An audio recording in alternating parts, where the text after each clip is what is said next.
Les dons du sang, forte baisse en raison de l'épidémie de grippe notamment. Un blessé grave dans un accident entre une voiture et un tramway à Lyon.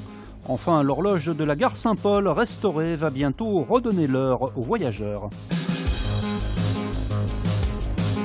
C'est la première fois parce que j'ai entendu un appel, il me semble, à la radio pour dire qu'il y avait un besoin assez pressant. Voilà, d'où ma présence ici aujourd'hui. L'appel de l'établissement français du sang. Ces stocks sont actuellement au plus bas, comme souvent en cette période hivernale. Il y a eu des gastro-entérites, il y a la grippe qui a fait quelques victimes malheureusement et qui quand même met sur le flanc un certain nombre de candidats aux dons, de personnes qui souhaiteraient effectuer leurs dons en ces périodes-là. Il peut y avoir également un lien avec les vacances, les périodes des vacances, les périodes de déplacement, effectivement. Donc les donneurs ne sont pas là, effectivement, physiquement. Donc il faut trouver d'autres solutions. La solution, c'est donc de faire appel à de nouveaux donneurs. Pour ça, il suffit d'être en bonne santé, âgé de 18 à 70 ans. C'est quelque chose que je fais depuis ma majorité. Quand j'ai eu 18 ans, j'ai commencé à donner mon sang et puis j'essaye de poursuivre cet acte-là. Oui. C'est un acte qui me semble normal, oui, un acte gratuit. Et puis voilà, quand on a la chance d'être en bonne santé, je pense que ça participe à une action généreuse. À Lyon, 350 poches de sang sont prélevées chaque semaine. Actuellement, il manque l'équivalent de 2 jours de stock. 3 blessés, dont un grave. C'est le bilan d'une impressionnante collision entre une voiture et un tram ce matin dans le 3e arrondissement. L'accident a eu lieu peu avant 11 h à l'intersection entre la rue Servian et la rue Vendôme, que le véhicule voulait, semble-t-il, emprunter avant d'être percuté par le tramway. Une vingtaine de pompiers ont été mobilisés pour prendre en charge les 3 blessés, des septuagénaires, tous passagers de l'automobile.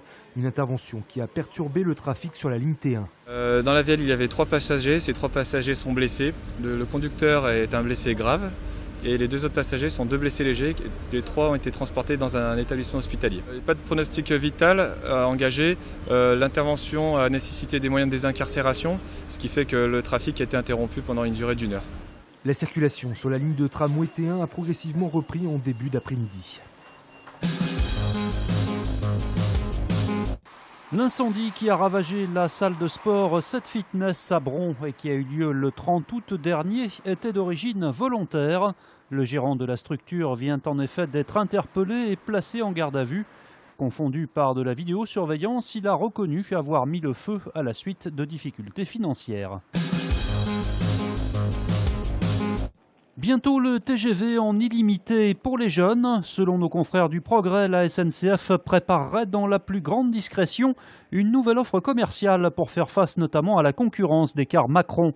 Il s'agirait d'un abonnement ciblant les 16-27 ans, leur permettant d'emprunter à volonté tous les trains, y compris les TGV, moyennant un abonnement mensuel de 79 €. Le dispositif à Picarde devrait être dévoilé officiellement le 25 janvier.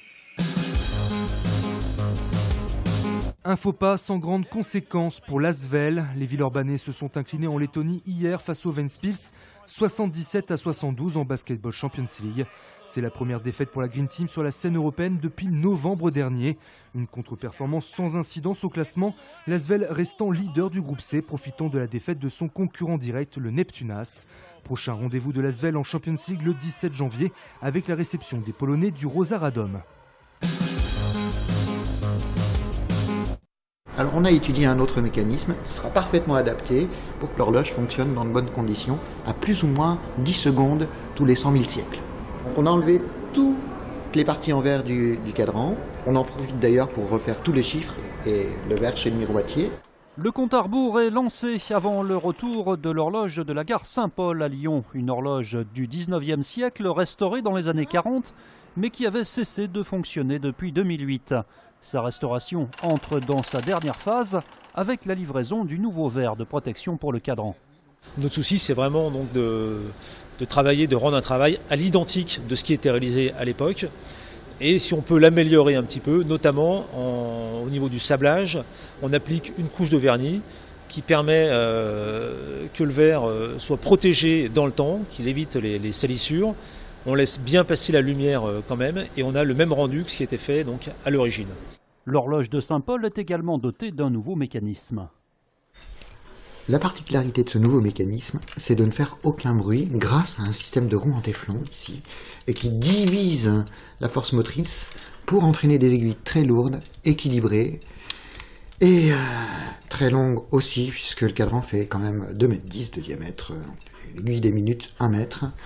L'horloge de la gare devrait redémarrer à la fin du mois. Sa restauration aura coûté près de 7 000 €, financée par la SNCF.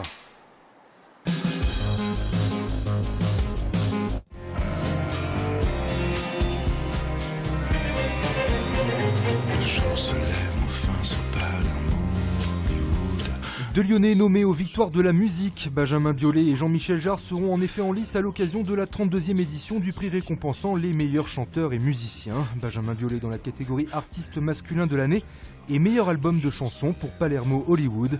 De son côté, Jean-Michel Jarre concourra dans la catégorie album de musique électronique ou dance. Verdict le 10 février prochain.